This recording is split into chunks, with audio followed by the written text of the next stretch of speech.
আজকের বিষয় আনলাম এই শাখাটি তখন বাগদত্ত মাধ্যমিক বিদ্যালয় আমাদের শাখাটি ইউনিয়নের প্রাণকেন্দ্র এবং আপনারা সবাই জানেন এই শাখাটি তখন বাগদত্ত মাধ্যমিক বিদ্যালয়টি মোট নয়টা প্রাইমারি স্কুলের সমন্বয়ে একটা স্কুল।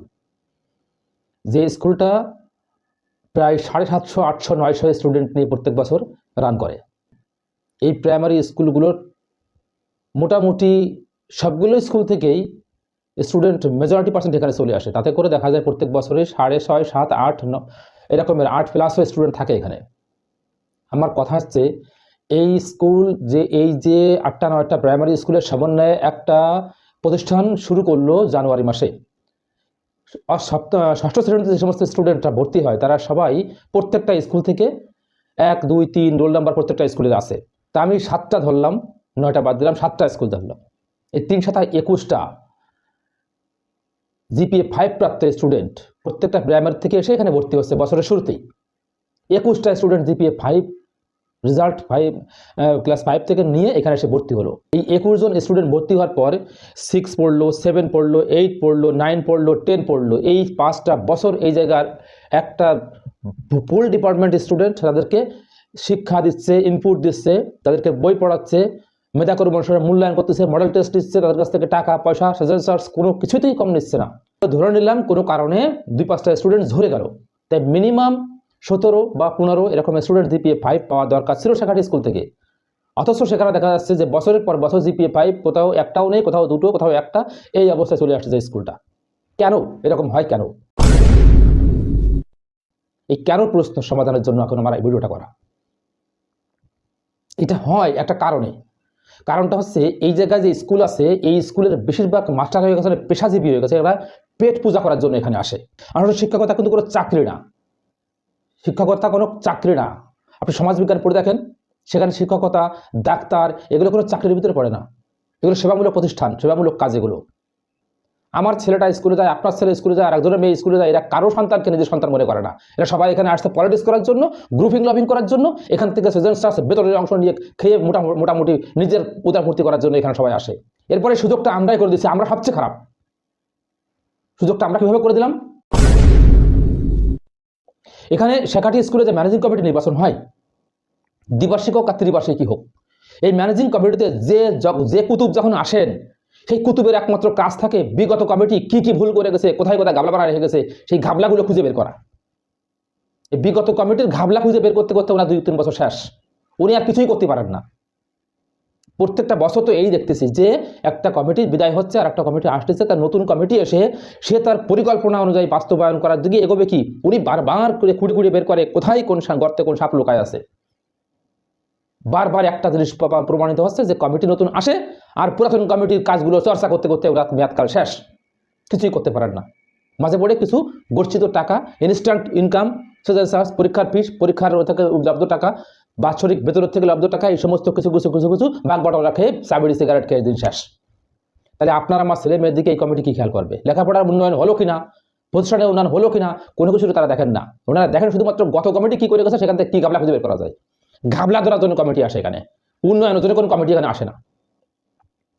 কমিটি তৈরি করার সিস্টেম যদি এই এলাকার লোকজন জানতো, স্কুলের টিচাররা সব আছে, কেউ গ্রাজুয়েশন করা, কেউ আপনার মাস্টার ডিগ্রি করা, তাহলে এই গ্রাজুয়েশন মাস্টার ডিগ্রি এদের সঙ্গে যদি চলতে হয় আপনাকে কি পাশ হওয়া উচিত ছিল?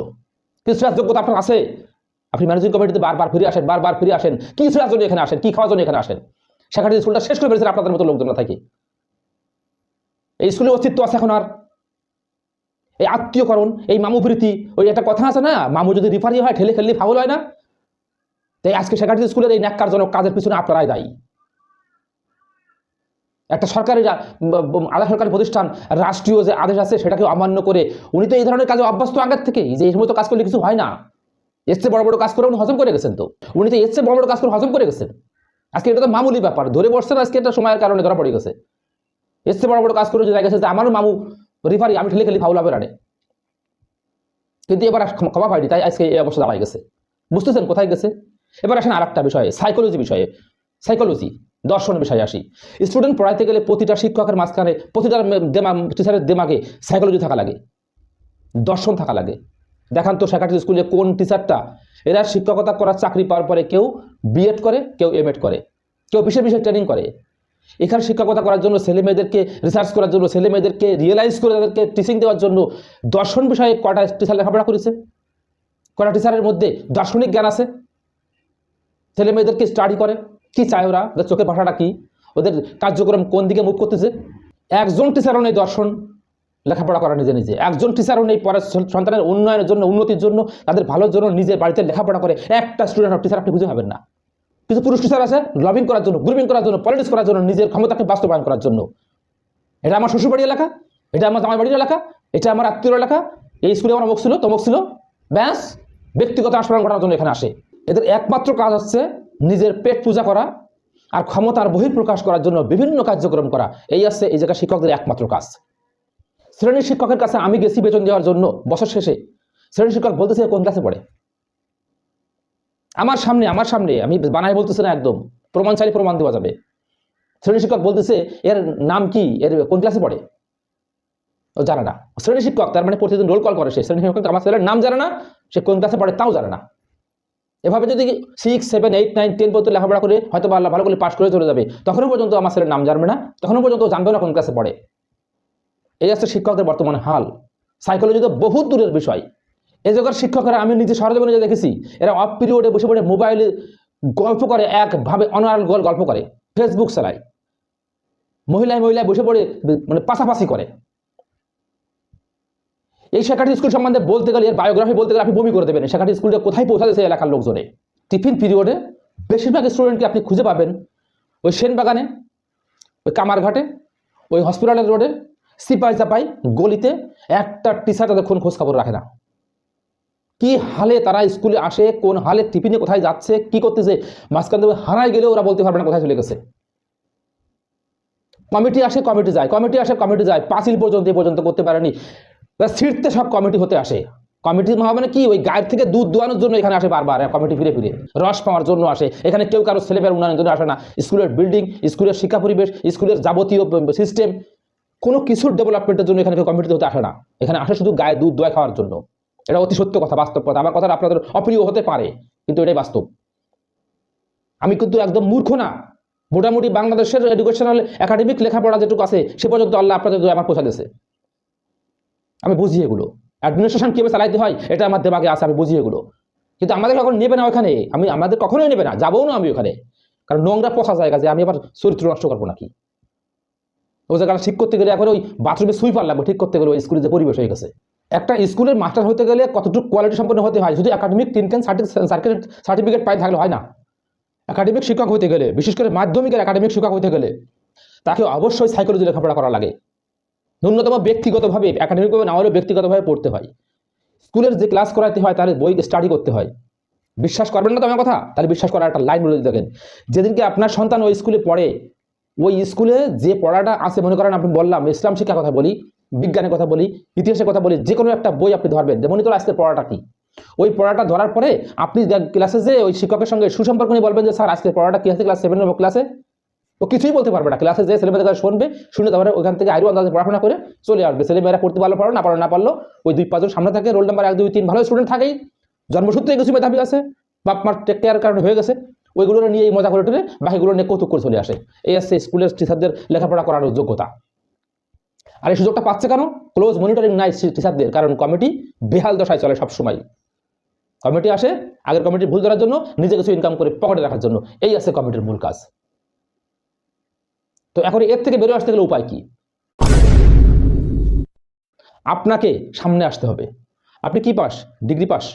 আপনি কি পাস? MA pass? আপনাকে আসতে হবে ওই টিচারকে শেখানোর জন্য। সপ্তাহে একদিন আপনি ক্লাস নেবেন শিক্ষকের শিডিউল নিয়ে। আপনি গত সপ্তাহে কি পড়াইছেন?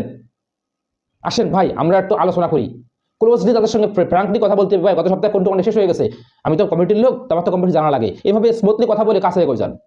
এক সপ্তাহ রুটিনটা হাতে নেন, এবার আপনি ক্লাসে চলে যান। যে আপনি ক্লাসটাকে ফ্ল্যাশব্যাক করেন, প্লেব্যাক করেন, দেখেন ছেলেমেয়েরা কি পারে। আমার মনে হয় না কিছু পারবে, কারণ সে পড়াই না। ওই যে স্কুলের টিচারটা তো পড়াই না। এই যারা এলাকায় প্রাইভেট পড়ায় তারা ফেল করলেই সব গার্জিয়ানে ফেল করে, স্যার আমার ছেলে মেয়ে ফেল করেছে। স্কুলে ফোন করতে পারেন না? প্রাইভেট পড়ায় তো অঙ্ক আর ইংরেজি, বাকিগুলো ফেল করে কেন? গার্জিয়ানদের আপনাদের স্কুলে যান, ছেলে মেয়েকে জন্ম দিচ্ছি আমরা, কেন সময় দিতে পারি না ছেলে মেয়েদের পিছনে? স্কুলে যান, সপ্তাহে 1 দিন স্কুলে যান। যে খোঁজ খবর নেন, যারা থাকেন চুপ করে যে কি পড়াচ্ছে দেখি আমি একটু। দিনে একজন দুজন গেলে ওই টিচার টের পায় যে গার্জিয়ানরা সচেতন হয়ে উঠেছে। কেউ যাবেন না, শুধু আপনার ছেলে মেয়ে জন্ম দিয়ে আল্লাহ ছেড়ে দিয়েছেন, ওরা আল্লাহ রাস্তা রেখে দিয়েছেন, যাওয়া বসে দেখবে। কেন উন্নয়ন হচ্ছে না এই ইউনিয়নের বোঝেন আপনারা? গোড়ায় হাত দেন না, গোড়ায় হাত দেন। আপনি আমি অসচেতন। আমি একা চাই কি করবো? আমার সঙ্গে আরো কণ্ঠস্বর লাগবে। একা করেন মিছিল হয় না, মিছিলের সমস্যারে কণ্ঠ আরো লাগে সঙ্গে। আসেন আমার সঙ্গে আসেন, আর কাউকে লাগবে না। পৃথিবীতে সমস্ত পরিবর্তন শুরু হয়েছিল একজনকে দিয়ে। এই ইউনিয়নের পরিবর্তন শুরু হবে একজনকে দিয়ে। আপনি হন আমার সহযোদ্ধা, আপনি সদ্য মা বাবা হয়েছেন, আপনার স্টুডেন্ট ক্লাস 6-7 পড়ে, আমার সঙ্গে আসেন। আমি কিন্তু হাড়ামারা লোক না, আমি খুব বড় বংশের, বড় কোটিপতি, অনেক বেশি শিক্ষিত কিছুই না। কথা বলার জন্য অনেক বেশি শিক্ষিত হতে হয় না, কথা বলার জন্য খুব বেশি টাকা থাকা লাগে না, কথা জানার জন্য রাজপথে যোদ্ধা হওয়া লাগে না। কথা আগে জানতে হয়, তারপরে বলতে হয়। আর বলতে জানি বলেই সমস্যা, এই জন্য আমাকে কোথাও দেওয়া হয় না। কোথাও দিলেই সমস্যা, কারণ আমি বলতে পারি। তো আমার এই বলাটা এদের শুনবে না, কারণ আমি যেখানে কথা বলবো সেখানে ছিঁড়ে যাবে, আর ছিঁড়ে যাবে দেখেই কিন্তু আমাকে জায়গায় জায়গায় দেওয়া হয় না। আমি এই প্ল্যাটফর্মে থাকবো এখন থেকে। আপনাকে আমার কথা শুনতে হবে, কারণ এটা সময়ের দাবি। এ দেশ যে হালে আছে, প্রত্যেকটা ইউনিয়ন থেকে একজন করে উঠে আসতে হবে। এভাবে আপনার ইউনিয়ন আপনি গঠন করেন, আপনার ইউনিয়নের গার্জিয়ানকে, যুবকদেরকে, বৃদ্ধদেরকে, যে যে বয়সের আছে উদ্বুদ্ধ করেন। আপনিই হন সেই লোক, হয়ে আপনার ইউনিয়নকে আপনি ঠিক করেন। আপনারা যদি আমাকে সাপোর্ট দেন, আমি অনেক কিছুই করতে পারবো। শুধু আমাকে সাপোর্ট দেন, টাকা পয়সা লাগবে না ভাই। এই ভিডিওটা দেখেন, লাইক কমেন্ট শেয়ার কিছুই দেওয়া লাগবে না আপনার। আমি ইনকামের জন্য ফেসবুক চালাই না, এই ফেসবুক আমার ইনকামের জন্য চালানো না। আপনি লাইক কমেন্ট শেয়ার কিচ্ছু করা লাগবে না। ভিডিওটা দেখেন, আর আমার সঙ্গে পারলে দেখা করবেন, না হয় মেসেঞ্জারে অথবা এই জায়গায় কমেন্টে লিখে দেবেন, হ্যাঁ ভাই আমি রাজি। আপনি সামনে এগোন, ডাক দিলে যেন আপনাদেরকে পাই আমি। ধন্যবাদ সবাইকে।